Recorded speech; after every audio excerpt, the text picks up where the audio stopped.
Mango would dash, dash, dash, dash, dash, and then he'll do an extra dash back before going in, and he'll change that every single time. He's very unpredictable with that, which makes it much harder and much more comfortable to play, and it utilizes Fox's biggest strength. Basically, just going to give a quick insight as to what a lot of mid-level players can do. I feel like there's a lot of intro stuff, but people get lost what to do when they reach a certain point where they feel like they have tech skill, they have movement, which everyone knows that's what you practice at first, and now they're like, well, what the hell do I do, right? And they feel kind of lost.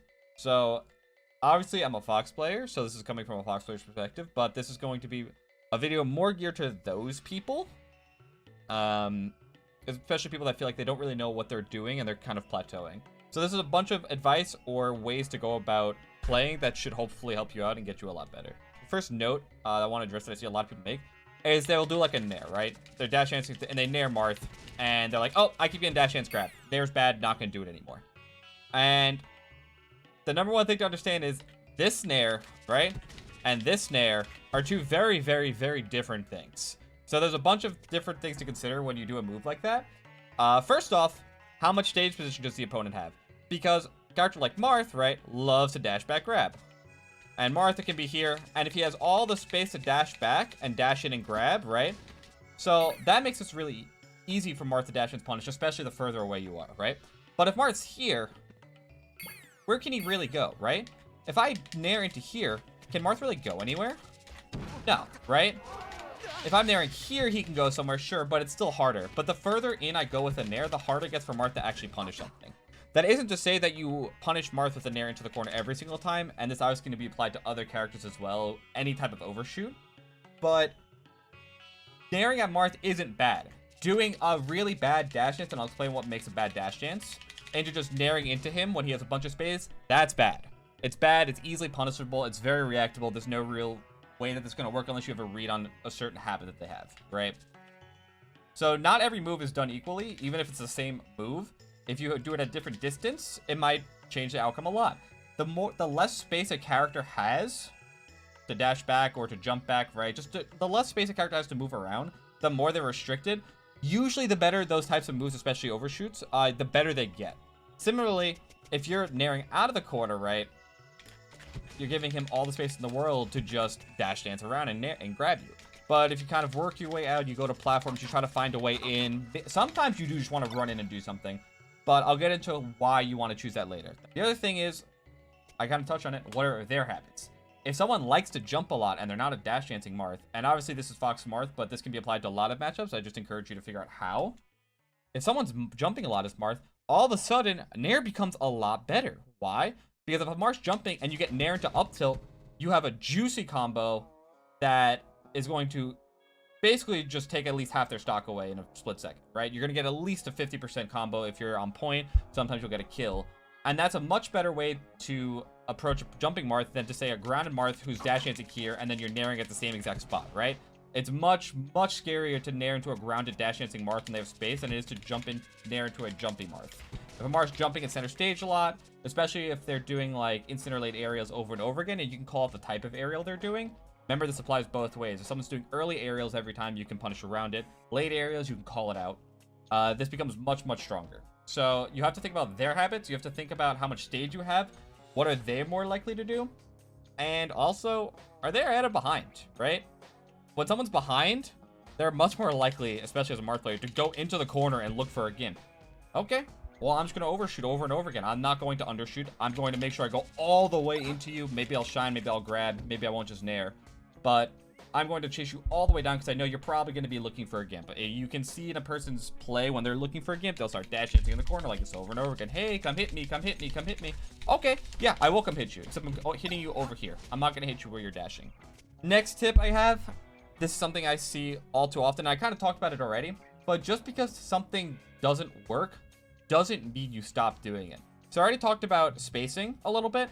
There are two other dimensions. We talked about spacing. There's timing, right?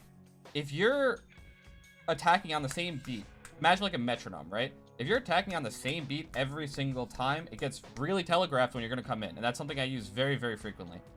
People have a rhythm. There's a rhythm in this game. And if you're attacking on the same beat every single time, even if I don't know exactly what you're going to be doing, I can just predict when you're going to come in and be ready for it, and then, okay, I'm going to be ready to punish it. Mango's Fox almost exclusively nair to neutral for the longest time, but it worked. Why did it work? Because Mango had a very good dash chance. And what I mean by that is a lot of Foxes dash 1, 2, 3, 4 in, right? 1, 2 in. And they'll do that over and over again. Mango would dash, and then he'll do an extra dash back before going in, and he'll change that every single time. He's very unpredictable with that, which makes it much harder and much more comfortable to play, and he utilizes Fox's biggest strength. Keep in mind this applies to other characters, right? Falcon, big on dash-ins. Sheik even, right? When you're wave dashing, are you wave dashing and then dashing out or dashing, or are you wave dash F tilting every time? Marth, same thing. Are you dash dancing, and then running in, dash dance back grabbing every time? Or are you going to dash dance and then dash dance through someone to take center stage and make it a little more scary? Right? Or you're going to throw out just an immediate F smash to make it so, okay, you can't just dash dance and wait for me to dash back. The more you change your timings, the more unpredictable you are, the more you can rely on a single move in neutral over and over again. But you have to make sure that you're not predictable with your timing and your rhythms. Otherwise, you are going to get predicted no matter what. And I see people like, oh, I didn't drill a single time. How are you ready for it? I'm like, well, you attacked on literally the same exact rhythm that you've attacked me every other time. I just figured you're going to attack again. I didn't even think about what move it was. The biggest offenders of this that I've seen is every single mid-level Falco who thinks that their character is bad. Because how many times have you seen Falco do laser, down air? Over and over and over and over again, right? Laser is an amazing tool. But if you do laser, down air, and you don't even change the timing of the down air every single time, I don't care how good laser is. I'm like, okay, there's a second laser, time to dash back, or time to shield, shine out a shield, whatever I want to do, right? Even shield grab on a bad down air. Lasers are amazing, but they're also an enormous crutch for way too many players because they laser, and then they come on the same laser timing, the same beat. But this happens at top level too, where Falcons get very predictable with their laser timings, and when you do that, I don't care how good laser is, it is amazing, but if I can predict when you're going to come in from it, it defeats the purpose of it, right? You're not controlling neutral anymore because I still know what you're going to do. And so why should I be scared of your laser when I know you're going to do something after the second laser on this beat every single time, right?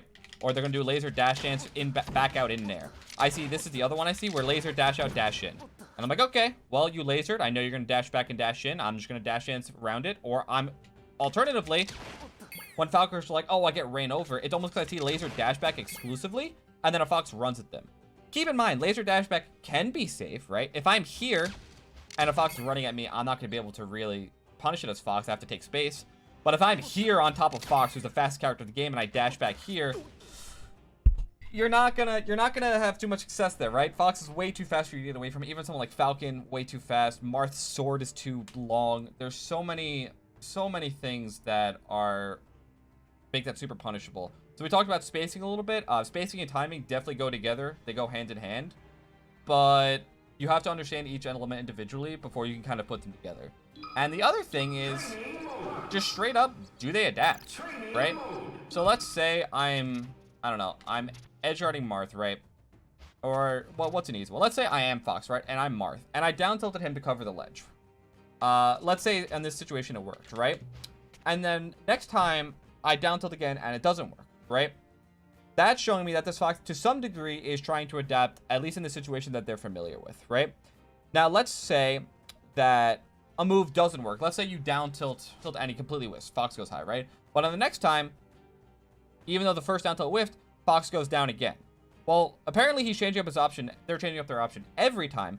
And so I'm going to keep that in mind, right? Maybe even if a move doesn't work the first time, I'm going to try it again a second time because they like to change up what they're doing. But if they don't change up what they're doing, let's say they go up both times and I down tilted and both times missed, maybe I'm going to be a little more hesitant to trying to abuse a certain thing more than one time if it doesn't work, right? Maybe I tried dash dance grabbing him in the corner. If I realize that he's not like pointlessly changing his habits, I'm probably not going to change it the second time either. I'm going to assume that they're going to stay on whatever habit they currently are, and I'm going to punish that. That's a little more of a weird concept, so let me give you a better example. I'm a Sheik player, right? And I'm tech chasing Fox. And let's say I'm not come through with tech in place. Let's say that I up smash someone on the first one. I assume that the first beat, which is very common, people tech in place, I up smash them and they fall for it, right? They teched in place, I read it, sick. The next time I tech chase them, I up smash them again and they fall for it again. That's important information. Why is that important information to me? Because let's say now I'm edge guarding him, right? I'm edge guarding the Fox player and they go to ledge and I read it. I would argue that there's a much higher chance that the second time I edgeguard them, even if they got called going to ledge first time, they're going to go there again because that's how they adapt. They like to check me. Am I going to do it again? They like to double check that. And so I'm going to read that option again the second time, right? How much are they actively adapting? Are they adapting? Are they just pointlessly changing it? Or they have like this autopilot that they kind of cycle through? That's very, very important to think about. And it should tell you whether or not you can change something and how often you want to actually change it. It's a little more of a vague concept, but it's something that you definitely need to start thinking about once the higher level you get. People like to adapt at a certain rate, and rate of adaptation can be changed, of course, but generally speaking, in a tournament set, it's not going to change dramatically. People do have set tendencies, and so you want to think about that. That all ties into the same thing. Just because a move doesn't work or does work doesn't mean you either should or shouldn't do it again, right? That doesn't make it good. It doesn't make it bad. It just means it worked. There's context to everything, and you have to understand why it worked, why it didn't work. Did you get lucky? Maybe you just guessed and you got correct. Maybe you had good information. Maybe they even just flubbed, right? And they got it wrong. But if they flubbed and got it wrong, as a result, I'm probably going to try it again because unless they're just messing up every single time, I'm going to bet that they're going to try to do it again, right? Third tip I have. I see people practicing matchups that they're just never going to play, right? What matchup should you actually be practicing? Well, few things about that. What are your goals, right? If your goal is to be on the local PR, look at your local PR. Who are the people you're going to have to play against? If you're playing against a bunch of Foxes and Falcos, but then you go on net play and you're playing like, I don't know, you're a Peach player and you're playing a Peach Ditto, do you really think that's going to help you a lot? I don't, right? Maybe for some reason you just really have a friend you like playing the Peach Ditto with. But if your entire region's Fox and Falcos and that's your goal, why are you practicing against that character over and over and over again, right? You should be practicing matchups that you're actually relevant for. And this also goes into like major prep, right? When I go to a major, not so much anymore in like round 1 or 2 pools because I feel like I'm pretty well versed in most of my matchups. But before majors, I look at who my likely competition is, right? If I don't see that H-Box is entered, I'm probably not going to practice much versus Puff. I'm not going to play 2-Sync that much because I don't have a need to. Why would I practice against Puff when that's not who I'm going to be fighting? I want to instead play the matchups I'm going to. So like this tournament, I didn't play that much against Falcon for LACS. Maybe that'll come back to bite me in the butt because Gatsu and Johnny are both amazing players. So is None. And maybe I lose to them. But I have to like hedge my bets, right? I'm going to run into a lot of Foxes. Aklo, Moki, Leffen, right? SFAT. There's a bunch of Foxes. So I'm like, okay, I need to get ready for the Fox Ditto. Falcos. Obviously, I play against Falco a decent amount. And there's Bobby, there's Mango, there's Ginger. Whatever order you want to list them in. Albert, Fiction, all of them are entered. Granted, some of them are West Coast, but I'm going to be practicing a lot more against Falco. What am I not going to be practicing for? I know Plup's probably going to Fox Ditto, so I don't need to practice Sheik as much, right? Most of the Sheiks are West Coast anyway, so I'm not going to play against a Sheik every single day. I'm not going to hit up Jameek every day. I'll keep it fresh just in case, but I'm not going to. You look at your pools. You look at who you're going to. You're going to a regional month, right? Who's expected to go? Who are you trying to beat? Prepare for those matchups. Play those matchups. Don't just play like your Yoshi friend because you really like playing your Yoshi friend. If you're trying to accomplish a certain goal, go play the matchups you need to play. And then the last thing is, obviously, this should go without saying, but again, I don't see this often. If you have a matchup you suck at, play the matchup, right? You want to make sure that you're really addressing that matchup over and over again. You want to make sure that you understand fundamentally why you're bad at it. There's a bunch of VODs and lessons on YouTube. You should go and see that and see what concepts don't you understand. Watch over your own VODs, see what's going on in the lessons. Maybe get your own lessons, or maybe just talk with people. Try to understand what's actually causing you issues in the matchup and actively work on them. Don't just let it sit there because it's not going to magically go away. I feel like that shouldn't need to be said, but it kind of does. Fourth tip is you want to play with a goal actually in mind most of the time. So if you are just spamming friendlies over and over and over again, right, for like months at a time, but you don't even have anything you're working on, you're not playing efficiently at all, right? You're not playing efficiently in any capacity, and you probably should go back and do some analysis to figure out what you're struggling with, ideas, maybe watch top-level VODs. When I was coming up, I watched top-level Melee all the time, and I was actively watching to try to take stuff from them. I still do it, right? When I'm watching Leffen or Mango stream as Fox, I'm always watching to see if there's new stuff that I want to take, Moki, whatever.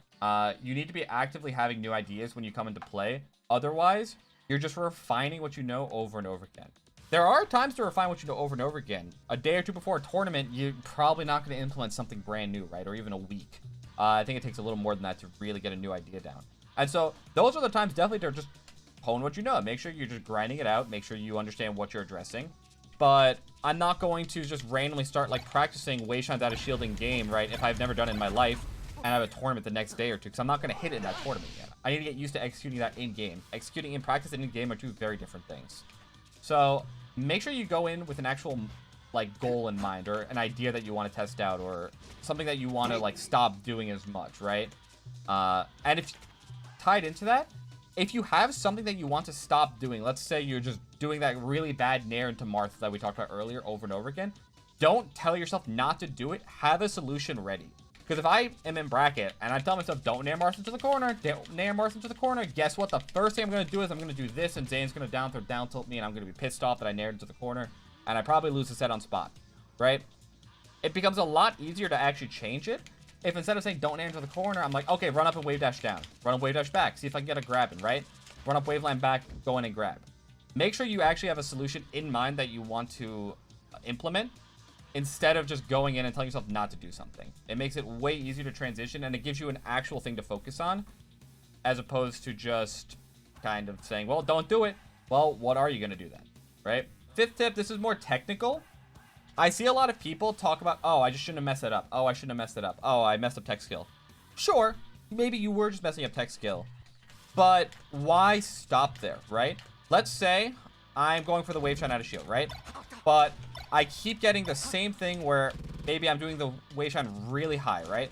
And so as a result, I keep getting the spot dodge. Let's say I somehow messed it up that badly over and over again. Instead of just saying, oh, I'm going to practice with my wave shine out of shield, how am I messing it up? Am I shining too slow? Am I wave dashing too fast? Am I shining too fast? Am I wave dashing too slow? What's actively happening, right? You can directly look at your inputs and figure out from that, are you going too fast? Are you going too slow? Are you fat fingering a button? Are you just missing a button? That lets you practice it way, way better. When I'm in game now, I'm going to remember, okay, wave shine faster. Like, it's too slow or it's too fast. I need to do the proper speed, and I can focus on that, and it makes it very, very helpful. And I can do that until it becomes second nature, right?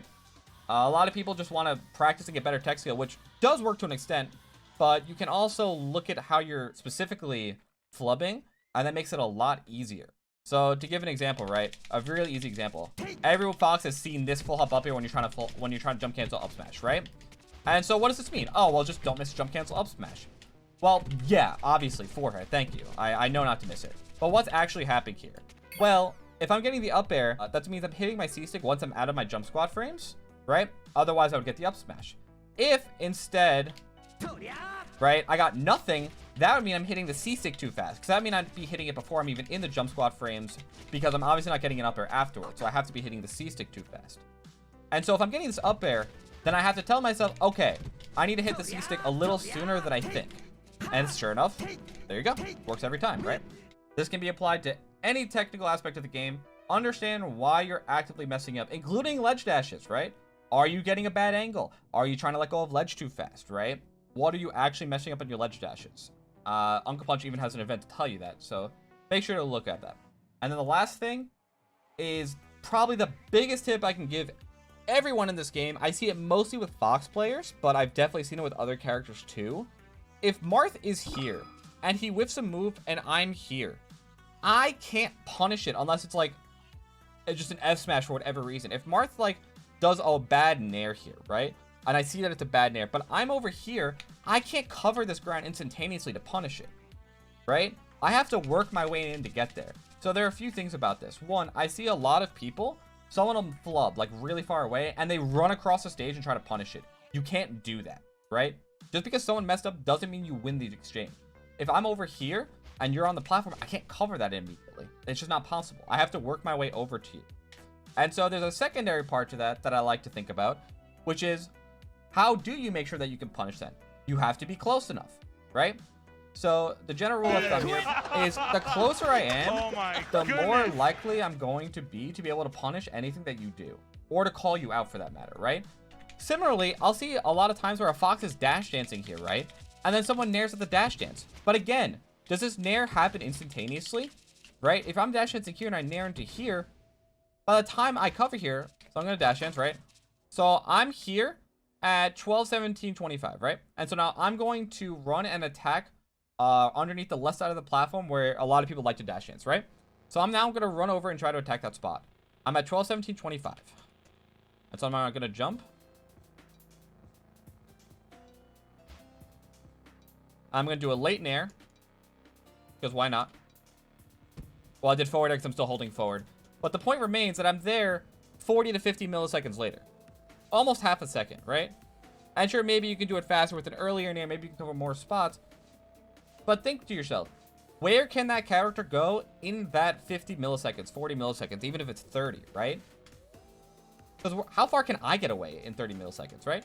So let's say I'm going to start here, right? And now I'm going to input a dash. So let me skip to here. Okay, so let's see where I am at 12, 19, 20.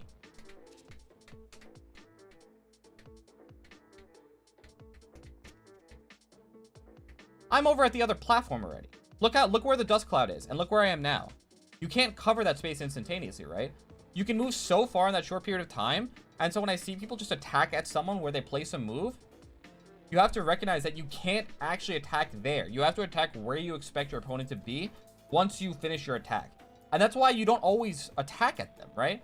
Sometimes you want to bait them. Sometimes you want to say, okay, yeah, I'm going to run at you. Be scared of me. But instead of running at you, I'm going to just run up and I'm going to dash in again. And you're going to throw out a grab because you think I'm going to do a bad nair. And now I'm going to go in and punish you. People think that they can attack from a million miles away, and that's just the state of the game. But keep in mind that the state of like the game of Melee is always continuously changing.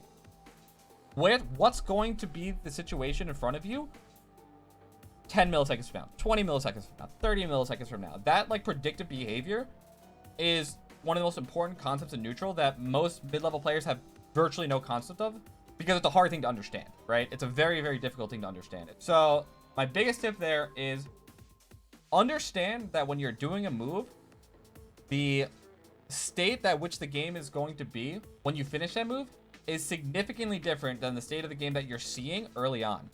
That's not to say you can never punish someone, right? If I'm right here and Martha's doing a move like jumping, right? Yeah, I can punish that as long as he doesn't call me out, right?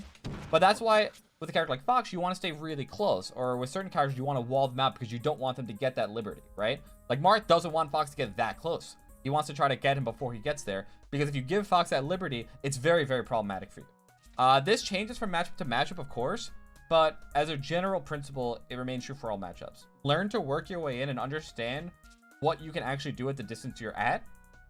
And keep in mind, just because I'm here and here doesn't mean I should never drill in, right? Because what if I expect Marth to come at me? If I expect Marth to come in and run at me, maybe this drill's actually really good, right? Or maybe I do want to up smash this spot because I expect him to come at me at a high percent and it'll kill. Maybe, but make that the reason you do it and not just, oh, he's dash inting, I'm running in now. Because that's almost never going to work. Subsidiary point for that is the better your dash ante is, the more unpredictable it is, the more you vary your lengths and the timing at which you attack or take space or give space, the less likely you are to be called out of that, which is crucial. The more predictable your dash ante is, the easier it is to call stuff out like that, and the less this stuff actually matters for you to be good at, because the other opponent isn't forcing you to be good at it, right? They're just making it really obvious where they're going to be, so you don't have to think about it. The better someone's movement is, the less predictable it is. The harder this gets, the more this becomes relevant, and that's usually what you see at higher top level play. Hopefully you learned something. And this is applicable to like high level play too. These are just general melee tips that I think a lot of people either overlook or maybe know to some degree subconsciously, but haven't really materialized and don't know how to take full advantage of.